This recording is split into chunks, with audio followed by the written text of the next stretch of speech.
자, 그 다음은 이제 연력학을 좀 해보도록 하겠습니다. 연력학. 자, 어디를 한번 연력학 전에, 그 연력학 전에 그거 이제 이 문제 한번 해볼게요. 거기 그 5페이지에 4번, 5페이지 4번. 좋아요, 좋아요. 5페이지 4번 문제가 있을 겁니다. 이거 한번 봅시다.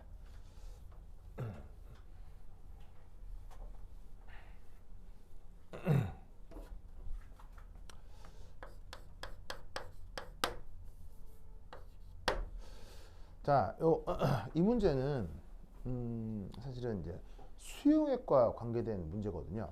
그래서 이제 사실은 1번 문제는 뭐 크게 어렵지 않아요. 그래서 이제 물의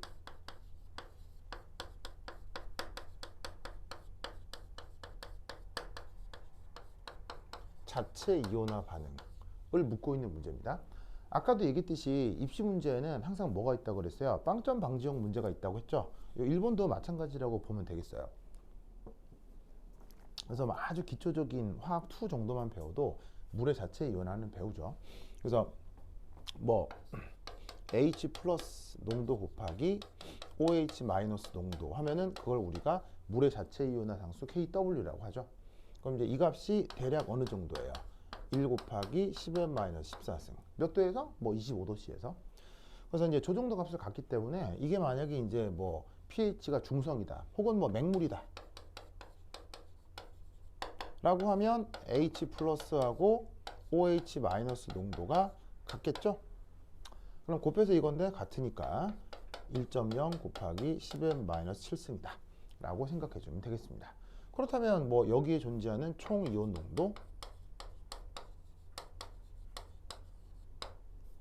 농도는 바로 여기에 있는 이 값, 요 값의 2배. 왜냐면 이것도 이온이고 이것도 이온이니까 총 이온은 이 정도다 라고 뭐 답하시면 되겠어요. 아시겠죠? 그래서 뭐 아주 그냥 몸풀기 문제로 등장한 겁니다. 그래서 이건 뭐 특별한 게 아닌데 요거 이거 요거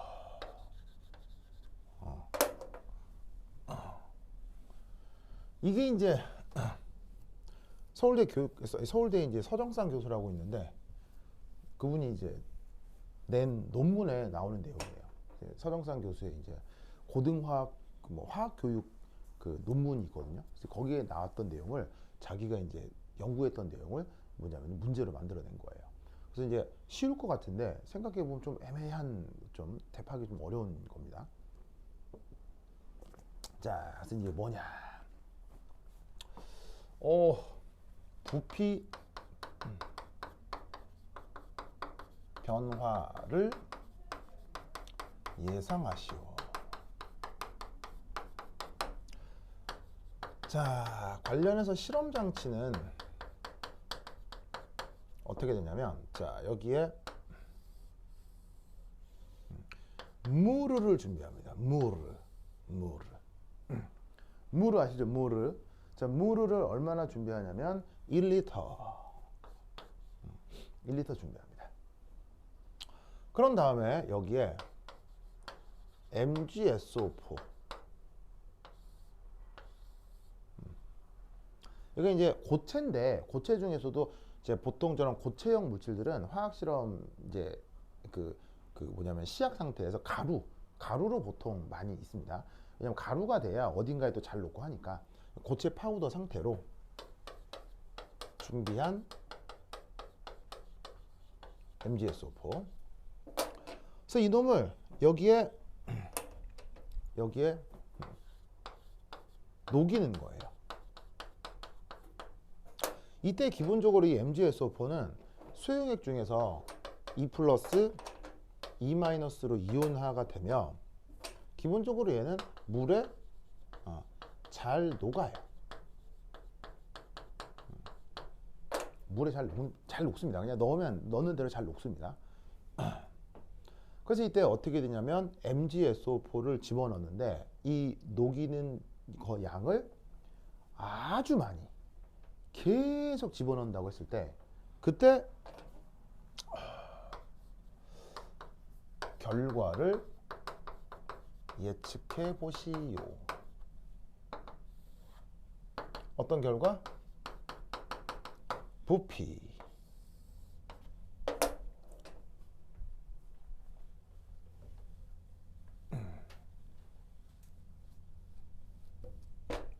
를 1리터의 기준을 생각을 했을 때 이때 넣을 때 부피 변화가 어떻게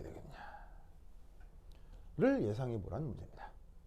그러면 물이 있고 이렇게 이온화가 잘 된 이런 물질을 또 우리가 이제 어떤 표현을 쓰기도 하냐면 전해질이라는 표현을 쓰기도 하거든요.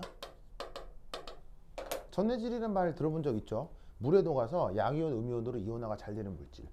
그런 것들은 기본적으로 물에 잘 녹거든요. 그러니까 물에 전해질을 넣어 녹였다. 그때 부피가 얼마냐? 이런 얘기들은 전부 다 중고등 교과 과정에 다 나오는 거예요. 그런데 그것에 대해 부피 변화가 어떻게 될 거냐에 대해서는 보통 우리가 생각을 잘 안 하거든요. 그러니까 이 문제에 나와 있는 모든 단어가 공교육 과정에서 빠지는 게 없어요. 전부 다 있어요. 전부 다 있어요. 근데 사실 답을 해보라고 하면 영재고 학생이나 과학고 학생도 잘 답을 못해요.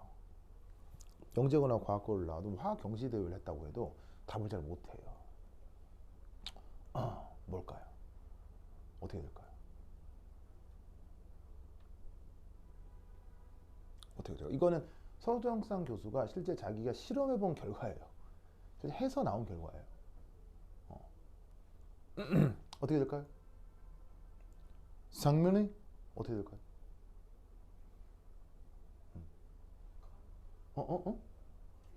커진다. 좋아. 연휴 어떻게 될까요?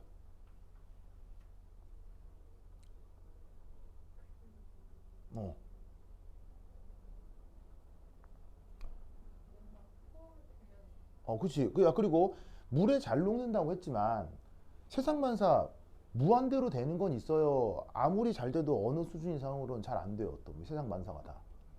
그러니까 쟤도 물에 잘 녹지만 포화 용해도는 있는 거야, 그렇죠? 포화 용해도는 있어요, 당연히. 그런 걸 다 감안해야 이 전체 부피가 어떻게 되겠느냐. 휴민이는 감소래요.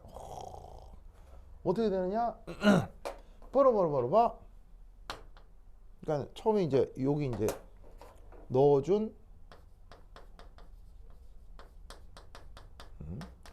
MgSO4 질량에 대해 전체 부피가 어떻게 되겠느냐.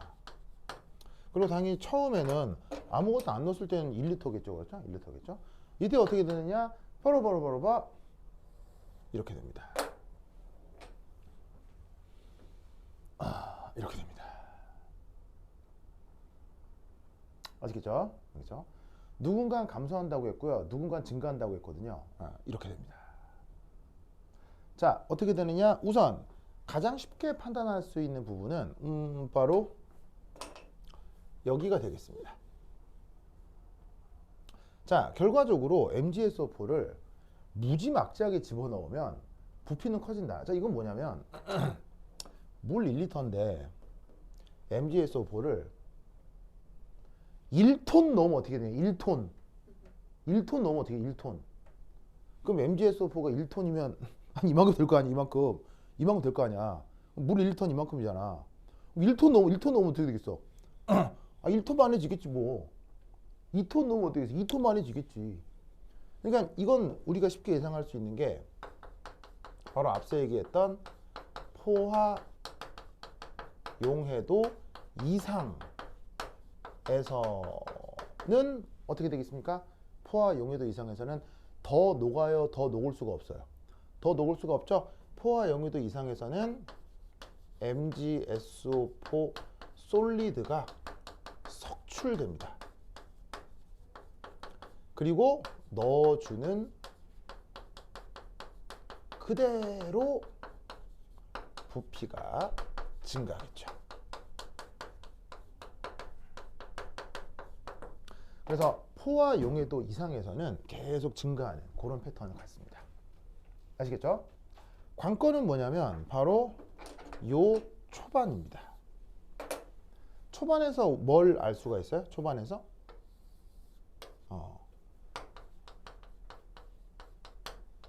감소하고 있죠. 이게 이 문제의 핵심입니다. 그러면 왜 초반에 감소하는지에 대해서 설명을 해줘야 됩니다. 아시겠죠? 자, 그에 대한 설명을 할게요. 자, 여기 지금 나 에잇. 여기서의 핵심이 바로 뭐다? 초반 부피가 감소. 요것에 대한 설명입니다. 첫 번째 1. 첫 번째 1. H2O 분자 간에는 뭐가 가능하죠? 어제 수업 시간에 나왔던 수소결합이 가능하죠.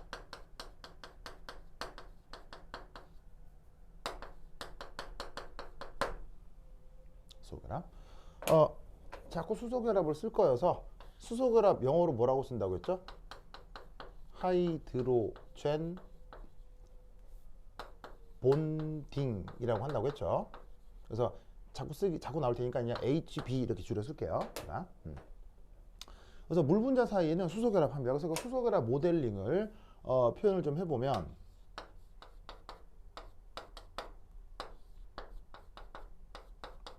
이렇게. 그래서 수소가 전기음성도가 작으니까 플러스 요 산소가 마이너스라고 했죠. 그래서 요 사이가 수소결합이잖아요. 그죠? 근데 어제 수업에서 내가 아주 강조했던 거, 수소결합에서 어떤 제한이 나타난다고 했어요. 바로 수소를 중심으로 한 결합각 제한이 나타난다고 했죠. 그래서 수소결합에서는 저렇게 수소를 중심으로 180도가 유지될 때 안정해진다고 했어요. 알겠죠? 그래서 우리는 어떻게 된다라고 말씀을 드렸냐면 이런 식의 결합각 제한 효과 때문에 하이드로진 본딩이 나타날수록 어떻게 돼요? 빈 공간이 많아진다 라고 얘기를 했습니다. 그러면서 어제 수업 시간에 내가 뭔 얘기를 했었냐면 레고 얘기를 했거든요. 레고. 그래서 내가 뭐라고 했었냐면 그거 저기 누구냐? 저기 연손이 레고 만들어봤어요. 레고? 수민이 형이 레고 만들어봤죠? 자기도 안 만들어봤어요? 왜요?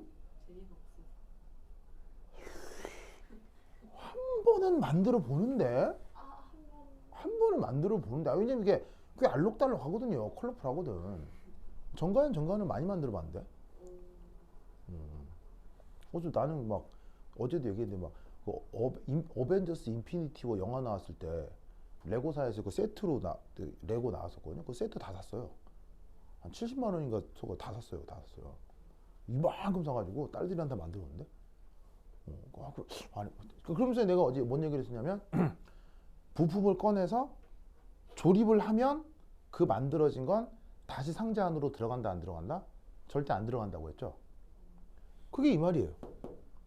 각도가 제한되면 중간에 빈 공간이 커지기 때문에 원래 그 안으로 안 들어간다고요. 그래서 수소 결합을 할수록 빈 공간이 많아지는 거예요. 무슨 뜻인지 아시겠죠? 알겠죠? 그래서 이것과 관련된 가장 대표적인 현상 중에 하나가 바로 밀도 비교죠. 그래서 물과 아이스 둘 중에 밀도가 어디가 더 크고 어디가 더 작아요? 물가 아이스에 비해서 밀도가 더 커지죠. 이유가 뭐예요? 얼음이라고 하는 게 수소 결합이 더 잘 나타나는 건데 그러다 보니 얼음의 빈 공간이 나타나서 물 위에 뜬다. 이 얘기 어제 했었죠. 그게 여기에서 그대로 나타나는 거예요. 아시겠죠? 그런데 이 얘기가 이거하고 무슨 관계냐? 바로 이게 되겠습니다. 그러면 3 MgSO4를 집어넣을수록 바로 이온과 H2O 사이에 슈화 현상이 나타납니다. 슈화. 자, 슈화가 뭔 말이냐? 자, 앞서 얘기했지만 얘 물에 녹으면 2 플러스 2 마이너스가 된다고 했죠. 그럼 Mg하고 SO4가 Mg 2 플러스 SO4 2 마이너스 이렇게 되면 슈화라고 하는 현상은 바로 요렇게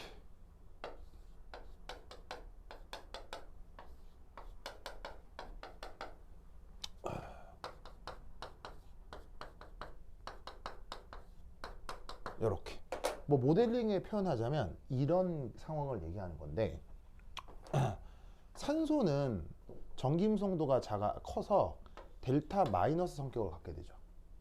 그래서 이 산소들이 물에 있는 산소들이 모두 다 이런 식으로 양이온을 향하는 거예요. 왜? 플러스와 마이너스 사이에 뭐가 있으니까? 정전기적 인력이 있으니까. 그리고 수소는 정김성도가 작아서 플러스 성격을 갖거든요. 그래서 이 수소들이 모두 머리를 어디로 향하냐면 이제 음이온 쪽으로 향하게 되는 거예요. 뭔 뜻인지 아시겠죠? 이런 식의 정전기적 인력. 그 정전기적 인력이 여기서도 나타나고 여기서도 나타나는데 이걸 뭐라고 해? 이거를 슈화. 아시겠죠? 그럼 여러분 생각해봐요. 내가 3명이랑 동시에 악수할 수 있어요? 안 되죠. 내가 악수하던 손을 놓아야 딴 사람이랑 악수할 수 있잖아요. 그럼 이 말이 무슨 말이겠어요? 바로 이온과 H2O 사이의 슈화 현상이 나타날수록 어떻게 되겠습니까? H2O 분자간 하이드로진 본딩은 잘 나타나겠어요? 나타나기 어려워지겠어요? 하이드로진 본딩은 나타나기 어려워집니다.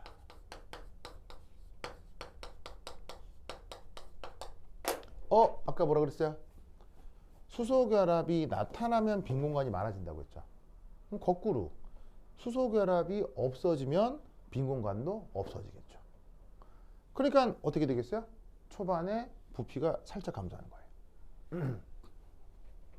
무슨 말 알겠죠? 근데 그것도 뭐를 지나고 나면 그것도 포화 농도, 포화 그 용해도를 지나고 나면 어쩔 수 없이 그냥 물리적으로 계속 부피가 커질 수밖에 없다고요. 그럼 저 최저점이 포화 용해도? 이게 균형을 이루는 어떤 상황이겠죠. 균형을 이루는. 예, 요 근처가 사실은 포화 용해도 근처라고 할 수 있겠죠. 왜냐면 그 포화 용해도 전까지 계속 수화가 일어나면서 부피 변화가 나타날 거고 요 근처를 지나고 나면 그때부터는 석출되면서 다시 그 부피가 회복되기 시작하겠죠. 그래서 이제 여기부터가 여기부터가 포화 용해도 근처라고 생각해 볼 수 있겠어요. 아시겠죠? 알겠죠? 이것을 기억해 두시면 되겠습니다.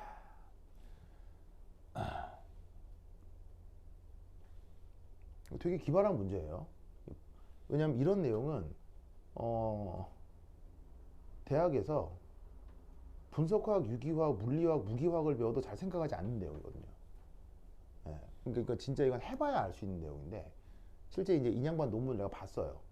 그러니까 이 문제 나오는 김에 논문을 봤는데 실제로 했더라고. 고등학생들 모아가지고 실험했더라고. 그러니까 이 실험 자체는 되게 어려운 실험이에요, 쉬운 실험이에요? 굉장히 쉬운 거. 그냥 물 넣고 때려 넣어, 부피 측정해, 이게 다예요. 근데 놀라운 건 그 단순한 사실에서, 그 단순한 실험적 사실에서 이런 내용들이 이제 들어있는 거죠. 됐죠? 자, 그럼 그 다음 두 번째, 요걸 이해했다면 이제 3번은 같은 방식으로 생각해 볼 수 있어요.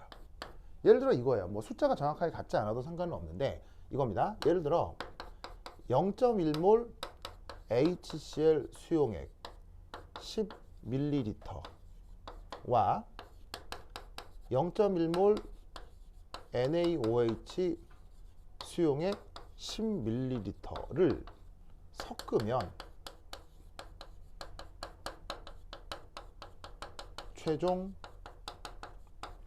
부피가 어떻게 될까요? 어떻게 되겠습니까?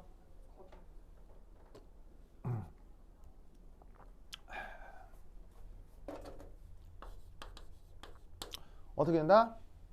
전체 20ml보다 답은 약간 커집니다. 약간 커집니다. 뭐 이렇게 심각하게 커지는 건 아닌데 살짝, 아시겠죠? 살짝.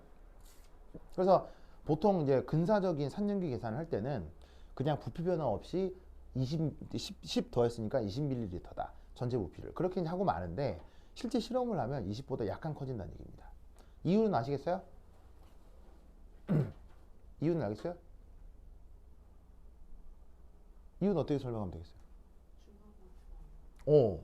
자, 어떻게 되냐면 이유는 바로 HCl과 NaOH 사이에 무슨 반응이 벌어져요? 중화 반응의 결과 어떻게 되겠습니까? 용액 내 이온 농도가 어떻게 감소하게 되는 겁니다. 그럼 용액 내 이온 농도가 감소하면 그러니까 그 이온이라는 게 누구겠어요? 보시다시피 중화 반응이 없다면 H 플러스 Na 플러스 Cl 마이너스 OH 마이너스 이렇게 네 종류의 이온이 있는 거예요. 만약 중화 반응이 없다면. 그런데 중화 반응을 해버리면 누구하고 누구 이온이 사라지는 거예요. H 플러스하고 OH 마이너스 이온이 사라지는 거잖아요. 그러면 어떻게 되냐면 전체적인 이온 농도가 갑자기 절반으로 확 떨어지는 거예요. 그러면 부피가 어떻게 되겠어요? 이온 농도가 줄어드니까 물과 이온 사이의 수화가 잘 안 일어나겠죠. 수화가 잘 안 일어나니까 다시 물 사이의 수소 결합이 회복이 되고 그 덕에 부피는 약간 커질 수 있는 겁니다. 그래서 설명을 조금 만들어 보면 어떻게 된다? 이온과 물 사이의 수화가 적어지고 물 사이의 하이드로진 본딩이 회복이 되는 거예요. 그래서 수소 결합이 많아지면 부피가 커진다고 했는데 뭐 그런 일이 벌어지는 거죠. 아시겠죠? 예? 그렇죠? 요거 기억해 두시면 되겠습니다. 자, 그 다음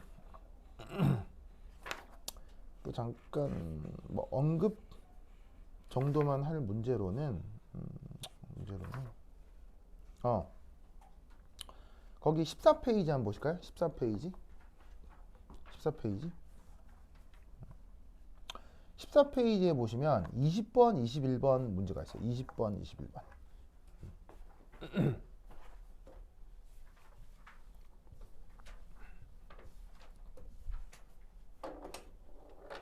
그래서 이제 거기 20번, 21번 문제를 보면 이것도 이제 서울대에서 기출문제로 나왔던 건데 누구를 소재로 한 문제냐면 바로 그 유명한 용액의 총괄성.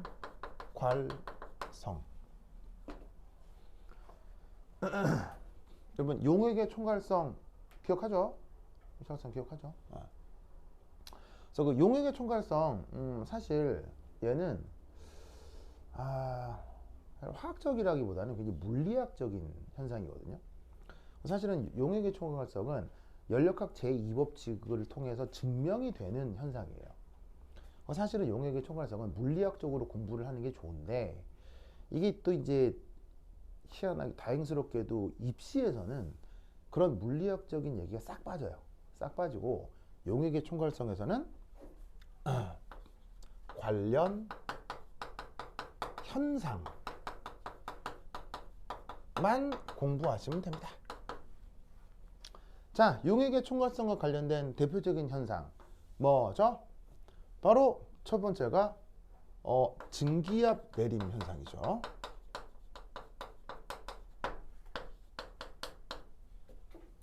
그래서 관련된 수식이 뭐가 있어요? 증기압의 변화가 마이너스 PA 용매 백설표 곱하기 X 용질.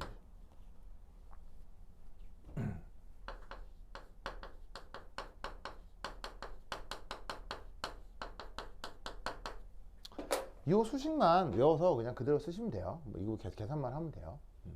자, 뭐냐면 X는 뭐고 P는 뭐예요? X는 몰 분율, 그 다음에 P는 증기압. 그래서 비휘발성 용질의 몰 분율과 순수 용매의 증기압을 가지고 증기압 내림이 얼마나 되는지 그냥 계산만 할 수 있으면 됩니다. 뭐 증명 과정이 뭐 어려운 것도 아니고 계산이 어려운 것도 아니어서 이 수식 그냥 적용해서 계산하시면 되고요. 그래서 뭐 관련된 연습 문제가 교재 억수로 많기 때문에 연습적으로 좀 풀어보시면 되고, 그다음에 두 번째는 바로 어느 점 내림이죠. 어느 점 내림 수식 어떻게 표현돼요? 델타 TF는 마이너스 KF의 M 비발성 용질의 M이라고 쓰는 건 몰랄 농도죠. 그래서 비발성 용질의 몰랄 농도를 이용하면 바로 어느 점 내림을 구할 수 있고요. 그 다음 끓는 점 오름 현상이 있죠. 그래서 델타 TB가 마이너스 KBM 역시나 비휘발성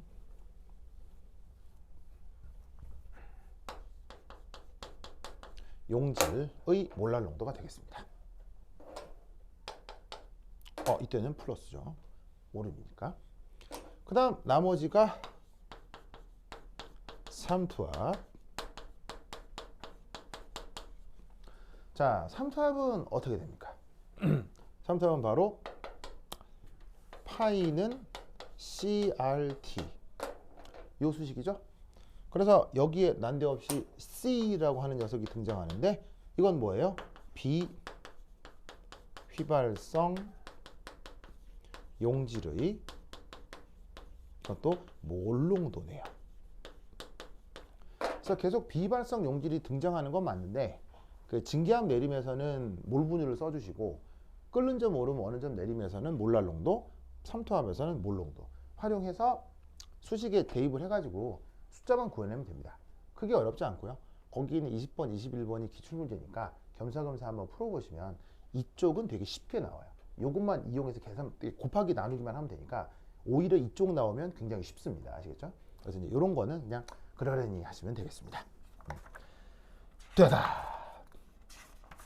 자, 이제 그 다음 뭐 해볼 거냐면요. 바로 역학, 연력학 되겠습니다. 뭐라고요? 연력학. 아시겠죠?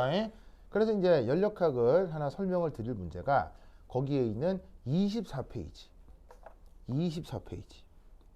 찾았어요? 24페이지? 24페이지에 거기 40번 문제가 있을 거예요. 찾았습니까? 24페이지 40번 문제. 네. 요걸 소재로 내가 연력학 문제를 설명드리도록 할 텐데 전화기 충전 때문에 한 10분 쉬었다 하도록 하겠습니다. 화장실 갔다 오세요.